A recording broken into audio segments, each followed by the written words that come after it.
गुर प्यारी साध संगत जी राधा स्वामी। प्यारी साध संगत जी, आज की यह वाणी स्वामी जी महाराज की वाणी है। आज के इस सत्संग में स्वामी जी महाराज मन को मित्र बनाने की ओर इशारा करते हैं। प्यारी साध संगत जी, सत्संग को अंत तक जरूर सुने। सत्संग के वचन।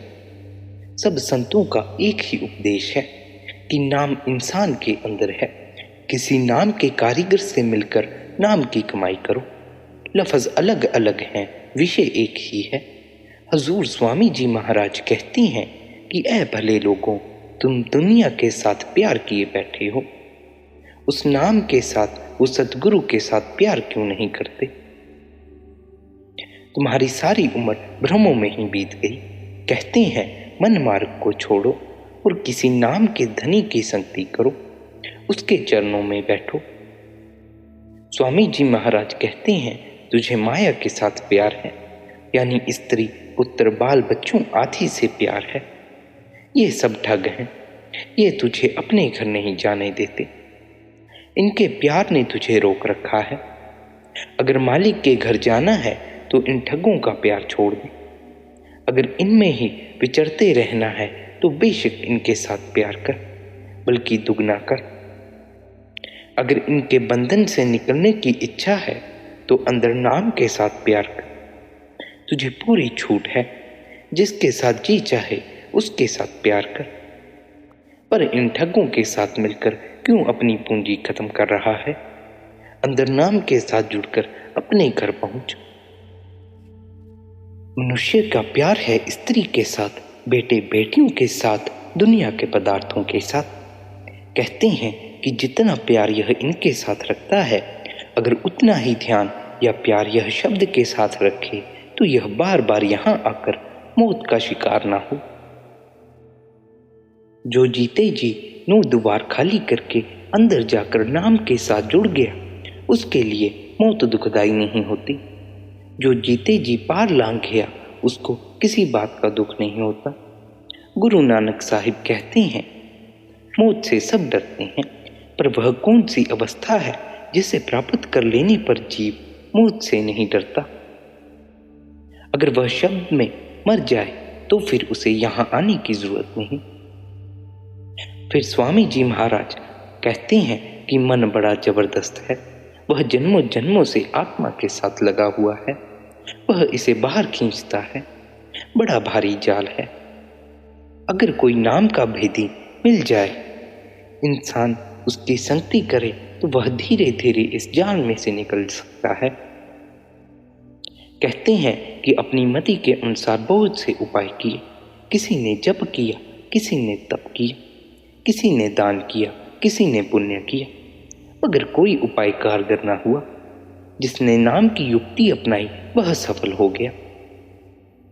ऐ भले लोगों, किसी नाम की भीति से नाम की युक्ति लेकर धीरे धरकर नाम को पकड़ो। जल्दी की जरूरत नहीं, धीरे धीरे मन ठहर जाएगा। स्वामी जी महाराज कहते हैं कि अगर तू अंदर आ जाएगा, धीरज रखेगा, अंतर में मन को ठहरा लेगा, अंतर नाम के साथ जुड़ जाएगा, तो तू नाम के दायरे में आ जाएगा, भाने में आ जाएगा। जब तू मन मत से निकलकर गुरु मत में आ जाएगा, मालिक की मौज के काबिल हो जाएगा, यानी भाने में रहने के काबिल हो जाएगा। फिर तू कहेगा कि जो कुछ कर रहा है मालिक कर रहा है और वह सब ठीक कर रहा है। अब कहते हैं कि 9 द्वारों में बैठे हुए तेरी बुद्धि मलिन हो गई है, दुनिया का प्यार मैला है। जब इसके अंदर दुनिया का प्यार है तो इसकी बुद्धि कायम नहीं। अगर कोई गवाही देने कचहरी में जाता है तो उसे गोलमाल सी बात कहनी पड़ती है, पर्दे में बात करनी पड़ती है। जब तक यह बुद्धि मलिन है तब तक मन को यह समझ नहीं कि कौन सा काम अच्छा है और कौन सा काम बुरा है। अपने अंदर नाम के साथ जुड़कर मन की मलिनता को दूर कर लो, ताकि अच्छे और बुरे की सोझी आ जाए। जितनी चतुराइयां हैं गुरु के आगे जाकर सब छोड़ दो, तब तुम्हारा काम बनेगा। जब तक तुम अपनी मति के आसरे बैठे रहोगे, अति चतुराई के भरोसे बैठे रहोगे, तब तक तुम भ्रम में बैठे रहोगे। जल्दी करो, अपना ख्याल किसी नाम के भेदी की ओर लगाओ। तुम भ्रम के जाल में फंसे हुए हो, माया के जाल में फंसे हुए हो। किसी नाम के भेदी के पास जाकर उससे मुक्ति का मार्ग पूछो। कहते हैं कि यह जो कुछ हिदायत दी है, अगर यह तेरी समझ में आ गई तो जल्दी ही किसी नाम के कारीगर के पास चले जाओ। पता नहीं अगली सांस आए या ना आए। अब कहते हैं कि मेरी इस बात को पल्ले बांध लो कि गुरु के सिवाय तुम्हारी कोई और सहायता नहीं कर सकता। बाकी सब ठग ही ठग इकट्ठे हो गए हैं। आजकल तो हर गली में ठग गुरुओं का रूप लिए बैठे हैं। केवल सच्चा गुरु ही तुम्हारा सहायक हो सकता है। जिस घाट का इशारा गुरु देता हो, उस घाट पर जाकर अपनी आत्मा को शब्द के साथ जोड़ दो। मन का घाट छोड़ दो और आत्मा को शब्द के साथ जोड़ दो। जब तक तुम अंदर जाकर अपने ख्याल को शब्द के साथ नहीं जोड़ते, तब तक माया के जाल में से नहीं निकल सकते। माया का जाल बहुत ही विशाल है, हर जगह फैला हुआ है। मन मार्ग से छूटने का यही एक तरीका है। माया के जाल से निकल जाओ। अगर यह बात समझ में आ गई कि शब्द के सिवाय और कोई सहायता करने वाला नहीं है, तो गुरु से शब्द की युक्ति लेकर अंदर पर्दा खोल लो। इतनी देर किस लिए लगाते हो? क्यों अब तक हाथ पर हाथ धरे बैठे हो? जल्दी से जल्दी गुरु के पास पहुंचो। जब तक तुम अपनी मति में बैठे हो, तब तक मार्ग नहीं खुलता। अपनी मति को छोड़ दो और गुरु की मति को अपना लो। गुरु अमरदास साहिब कहते हैं, महल दर महल होकर अपने घर पहुंच जाओ। गुरुमुख को रास्ते में कोई नहीं रोक सकता। इस मार्ग में मनमुख के लिए ही रुकावटें हैं। जो अपनी मति के अनुसार अंदर जाना चाहते हैं, वे अंदर नहीं जा सकते। वे चढ़ते हैं, गिर पड़ते हैं, फिर चढ़ते हैं, फिर गिर पड़ते हैं। अगर थोड़ा बहुत अंतर में चढ़ते भी हैं तो फिर बाहर आ जाते हैं। अंदर भी काफी झमेला है। उन्हें पता नहीं कि कौन सी आवाज को पकड़ना है, कौन सी आवाज को नहीं पकड़ना। अगर नाम मिल भी गया और फिर भी अपनी मति न छोड़ी तो गुरु क्या करे? अगर वैसे ही विषय हैं, वैसे ही विकार हैं, मन का घाट छोड़ा नहीं तो क्या बनेगा? कुछ भी नहीं बनेगा। कभी कभी थोड़ा बहुत प्यार तो आता है, लेकिन फिर फीके पड़ जाते हैं। यह मन की आदत है कि मन अपने ऊपर दोष नहीं लेता, बल्कि कहता है कि 15 वर्ष हो गए नाम लिए हुए, कुछ नहीं बना। अगर यह अपने आप से सवाल करे कि इन 15 वर्षों में इसने क्या किया, तो मन खुद ही जवाब दे देगा कि जो काम करने को सतगुरु ने कहा था वह मैंने किया ही नहीं। जो युक्ति सतगुरु ने बताई हुई है वह तो की ही नहीं। दवाई खाई नहीं, बल्कि लाकर आले में रख दी। और फिर कहता है कि आराम नहीं आया, यानी मन वश में नहीं आया।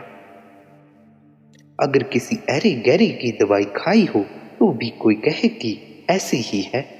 कहते हैं अगर कोई रूह चढ़ा भी देगा तो वहां ऊपरी मंडलों में ठहरेगी किस तरह? यह मेहनत की चीज है।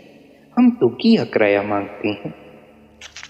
हम तो चाहते हैं कि सतगुरु ही हमारे लिए सब कुछ करे। ऐसा कुछ नहीं है।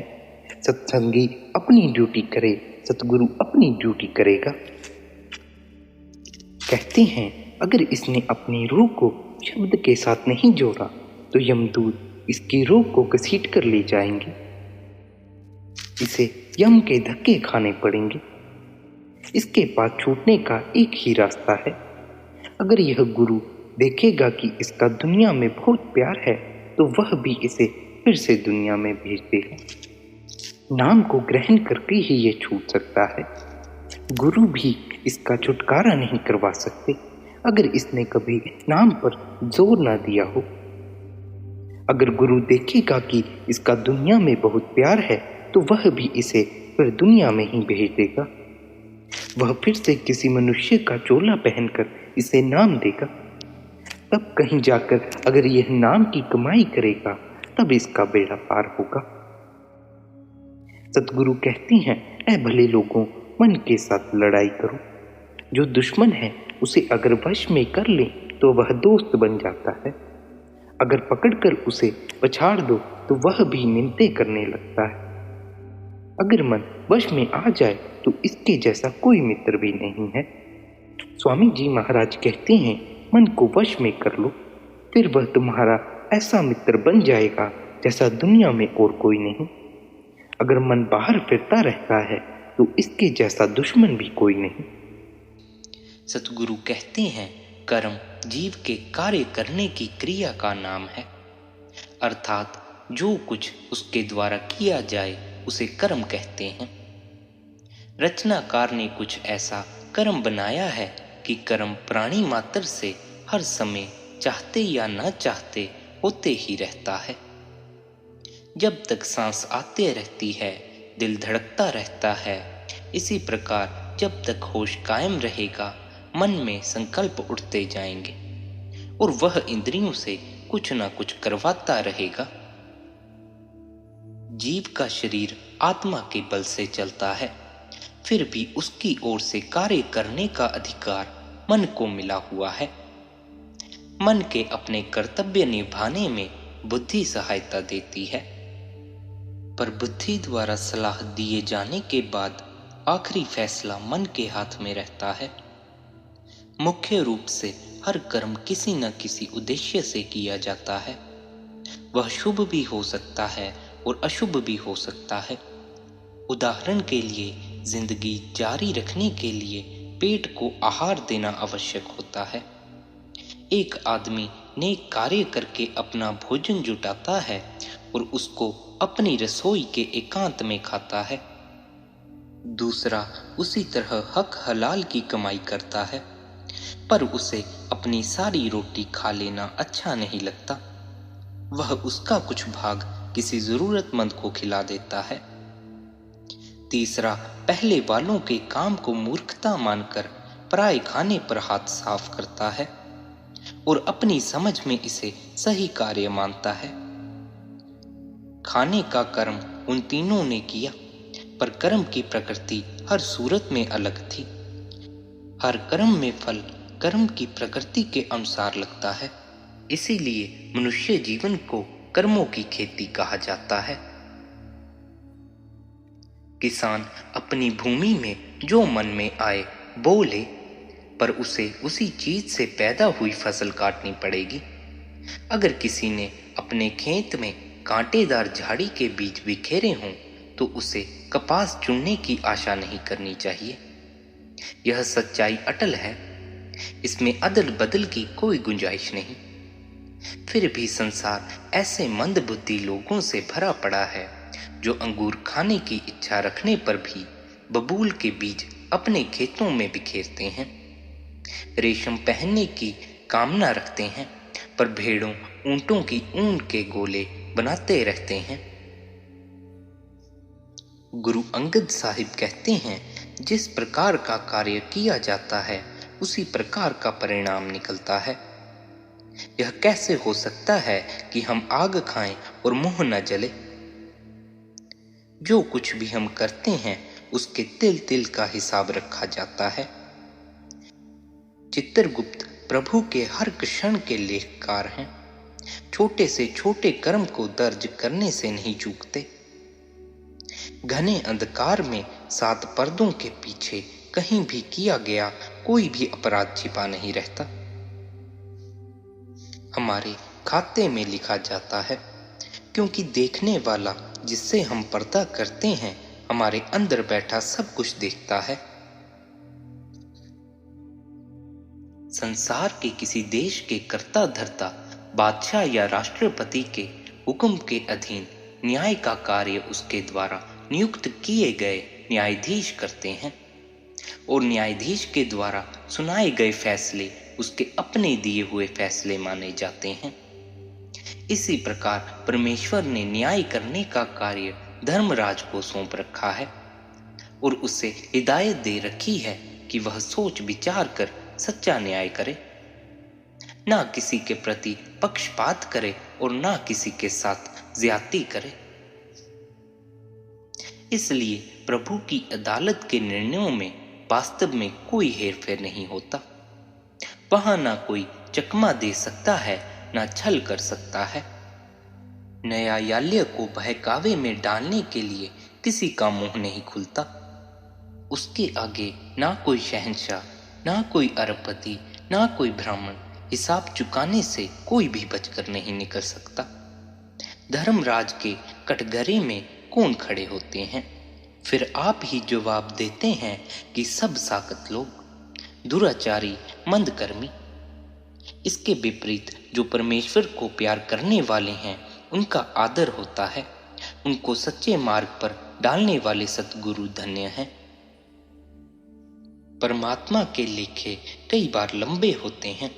जरूरी नहीं कि कर्मों के सौदे का भुगतान खरबूजे ककड़ी के हाथों हाथ बिक जाने जैसा हो। हाँ, मूल्य तुरंत संबंधित व्यक्ति के हिसाब में जुड़ जाता है। वसूली चाहे अगले जन्म में की जाए या उससे अगले जन्म में। जीव को लंबा समय बीत जाने के कारण याद नहीं रहता कि वह आज से पहले क्या कुछ कर चुका है। इसीलिए जब उसे अपने किए की सजा मिलती है तो वह परमेश्वर के न्याय के विरुद्ध शिकायतें करना शुरू कर देता है।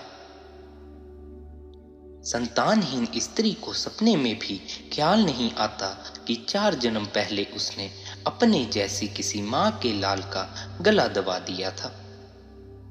लुटेरे के हाथों लूटे जाने वाला व्यक्ति यह नहीं जानता कि उसने पहले कभी उसकी धरोहर को हड़प लिया था। हर शिकायत करने वाला भूल जाता है कि दरगाह का न्यायकर्ता कभी भूल नहीं करता। धर्मराय को अपने हुक्म का पालन करवाने के लिए दूसरों की सहायता लेना जरूरी हो जाता है। इसलिए अपराधी का उन लोगों को कोसना व्यर्थ होता है। किसी के खून में हाथ रंगने वाला हत्यारा बाद में हाथ बांधकर गिड़गिड़ा कर नहीं छूटता। उसके किए अनुसार जो अक्षर लिखा गया उसको मिटाने की किसी में ताकत नहीं। हवा मंद मंद चलती है और रेत के कुछ गिनती के कणों को 2 कदम आगे फेंकती है।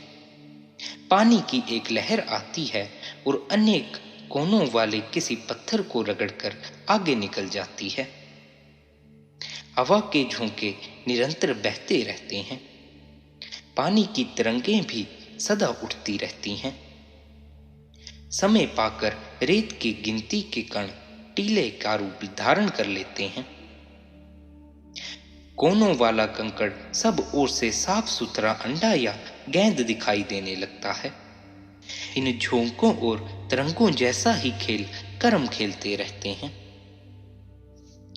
प्रत्येक किया हुआ कर्म अंततः कर्ण पर अपनी छाप छोड़ देता है और यह छाप या लीक उस कर्म के बार बार दोहराए जाने पर गहरी होती चली जाती है। जिस प्रकार बैलगाड़ी का पहिया अपने आप पक्की मार्ग रेखा पर चलता चला जाता है, उसी प्रकार पिछले कर्मों से बने संस्कार, आदत और स्वभाव के कारण अगले कर्मों के लिए बड़े बलवान प्रेरणा स्रोत बन जाते हैं। अगर किसी कर्म की आदत ही पड़ जाए तो फिर वह होता ही रहेगा और अपना फल भी पैदा करता जाएगा, अच्छा या बुरा, जैसा भी कर्म हो। जिस लेख के अनुसार किसी को अपना जीवन जीना होता है वह पिछले कर्मों के आधार पर ही लिखा जाता है। कर्मों का फल तो साथ जाता ही है। कर्मों की रगड़ के द्वारा उकेरे हुए संस्कार शरीर की तरह पीछे नहीं रह जाते, बल्कि अगले जन्म में भी अंग संग रहते हैं। कर्म करो, उनका फल भोगने के लिए जन्म लो। पिछले संस्कारों, रुचियों के कारण वही कर्म फिर दोहराओ और ताजे कर्मों की फसल काटने के लिए शरीर का नया चोला पहनो। इस प्रकार एक कुचक्कर चलता रहता है। जो कभी समाप्त नहीं होता। गुरु अंगद साहिब कहते हैं, किसी एक जन्म से शुरू होने वाला जीवन कैसे चलेगा? इसके लिए विधाता का लेखा प्रारब्ध जीव के साथ आता है। उस लेख पर स्याही नहीं फिर सकती, उसकी बिंदी या मात्रा भी नहीं बदली जा सकती। जो दुख जो सुख जीव के हिस्से पड़ते हैं वे भोगने आवश्यक हैं, पर ये लेख किसी जबरदस्ती या लिहाज का परिणाम नहीं होते। प्रारब्ध की कलम कर्मों की सिद्ध में चलती है। पहले के किए हुए जिन कर्मों के बदले हम बीत रहे जीवन में सुख दुख भोगते हैं उनको प्रारब्ध कहा जाता है। जो इस जन्म में किए जाते हैं उनको क्रियमान कर्म कहते हैं। क्रियमान कर्मों में से कुछ का भुगतान इसी जीवन में हो जाता है। जो उम्र पूरी होने पर बच जाते हैं वे पिछले अनेक जन्मों के इकट्ठे किए कर्मों की जमा या संचित कर्मों में जुड़ जाते हैं। फिर इन संचित कर्मों में से कुछ को लेकर अगले जन्म का प्रारब्ध बना दिया जाता है। इस प्रकार जन्म मरण का एक अटूट सिलसिला चलता रहता है। शुभ कर्मों के करने से सुख की, धन दौलत की, जमीन जायदाद की, स्वास्थ्य सुंदरता की, मान प्रतिष्ठा की प्राप्ति होती है। कुछ समय के लिए स्वर्ग और वैकुंठ में वास भी मिल जाता है। इसके विपरीत मंद कर्मियों को अंग भंग, बीमारी, गरीबी, अनादर आदि दुख सहने पड़ते हैं। धर्म ग्रंथों में उनको यमराज के हाथों कष्ट मिलने का जिक्र भी आता है। जैसे जब कोई कर्मचारी सेवा मुक्त होता है या इस्तीफा देता है तो उसे तब तक नौकरी से मुक्त नहीं किया जाता जब तक वह सब लेन देन का हिसाब नहीं चुका देता। इसी प्रकार जब तक जीव के एक एक कर्म का भुगतान न हो जाए उसे संसार से छुट्टी नहीं मिलती, मरकर भी नहीं मिलती। अपना हिसाब चुकाने के लिए उसे फिर यहाँ आना पड़ता है। किसी लंबी यात्रा के दौरान कहीं ठहरकर रात बिताने का अवसर मिल जाए तो भी वह राहत नहीं मिलती जो मंजिल पर पहुंचने पर मिलती है। अति पवित्र कर्म करके देव योनि को प्राप्त हुए लोग भी सफर की बेआरामी महसूस करते हैं। यही सोचते रहते हैं कि फिर कब मनुष्य शरीर मिले और सही तरह की साधना करके माया के घेरे से बाहर निकले। जो कुछ धरती पर भोगना होता है उसके लिए तो यहाँ आना ही पड़ता है।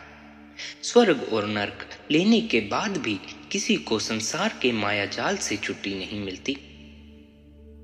यह तो मानो एक दलदल है। नेक कदम और बुरे कदम उठाते हुए भी इसमें धंसते ही जाते हैं। हर एक कर्म का अपना फल है, भला या बुरा, और वह फल प्राप्त किया जाता है शरीर द्वारा। इस प्रकार शुभ कर्म भी अशुभ ही हो जाते हैं क्योंकि वे जन्म मरण से छुटकारा नहीं होने देते। आत्मिक ज्योति के परमात्म ज्योति में मिलने के मार्ग में दीवार बनकर खड़े हो जाते हैं। इसलिए कहा गया है, अच्छे से अच्छे कर्म भी आवागमन का चक्कर बनाए रखने में बुरे कर्मों जैसे ही बुरे सिद्ध होते हैं।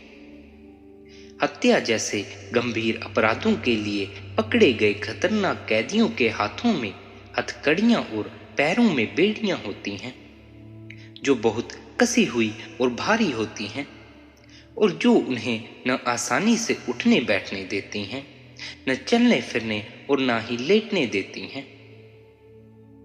बढ़िया श्रेणी के कैदी को हथकड़ियां या बेड़ी नहीं लगती, बल्कि अच्छा खाना मिलता है। पढ़ने को समाचार पत्र, पत्रिकाएं, पुस्तकें और अन्य कई सुविधाएं मिलती हैं, पर वह जेल की चार दीवारी से बाहर नहीं निकल सकता। इसलिए वह कर्म कैसे शुभ माना जाए जो कैद के समय को लंबा करने का प्रभाव रखे, अपने घर का दरवाजा तक न दिखने दे। अनगिनत लोग भूल और भ्रम में पड़े, अपनी ओर से अच्छा ही अच्छा करते रहे तो भी उनके गले से जन्म मरण की जंजीर नहीं उतरी। शरीर के बंदी खाने से मुक्ति का हुक्म जारी नहीं होता। कर्म किए जाएंगे तो कपड़ा भी मिलता रहेगा, शरीर का जामा। और मुसीबत यह है कि कर्मों से छुटकारा संभव नहीं। जब तक मन और इंद्रियां व्यस्त रहेंगी, कर्म होते चले जाएंगे। जब तक कोई मनुष्य जीवित है, उसे अपनी आजीविका तो चलानी ही है। सांस चलते रहने तक पेट को खाना मांगना है, और अगर कुछ और नहीं तो आहार के लिए कर्म करने ही पड़ते हैं। परायों के आश्रय खाएगा तो भी सिर का बोझ भारी होता जाएगा। जीव की समस्या का हल अपने अहम भाव से मुक्त होने पर होता है, कि विश्वास में जीने पर होता है। जो कुछ किया जा रहा है प्रभु ही कर रहा है, कि विश्वास में जीने पर होता है। यदि वह आशा मनसा का त्याग करके अपने कर्तव्य निभाए और अपने लिए किसी फल की इच्छा न करे, तो उसे हो रहे कर्मों का फल नहीं भुगतना पड़ेगा। इससे यह न समझ लिया जाए कि जीव के अपने करने से ही यह सब कुछ हो जाएगा। उसके अपने किए कर्मों के बदले तो शरीर ही मिलता है। मुक्ति परमेश्वर की दया से नसीब होती है। परमेश्वर दयालु होकर उसे गुरु से मिलाता है, और गुरु इस कर्मों के कैदी की जंजीरें काट देता है। गुरु शब्द की दात बख्शता है, और उसके उपदेश पर किया अमल शिष्य को बुरे कर्मों से बचाकर रखता है। वह नए कर्ज इकट्ठे नहीं करता। प्रारब्ध कर्मों का फल अच्छा भी और बुरा भी वह कर्ता का भाना मानकर खुशी खुशी भोग लेता है। उसके संचित कर्म शब्द की कमाई से खत्म हो जाते हैं, चाहे वे कितने ही हों। जैसे लकड़ी के चाहे ढेरों के ढेर हों, आग की चिंगारी लगाते ही मिनटों में जल जाते हैं। वैसे ही सतगुरु की छत्र छाया में जीव बड़े से बड़े पापों से मुक्त हो जाता है। राधा स्वामी जी।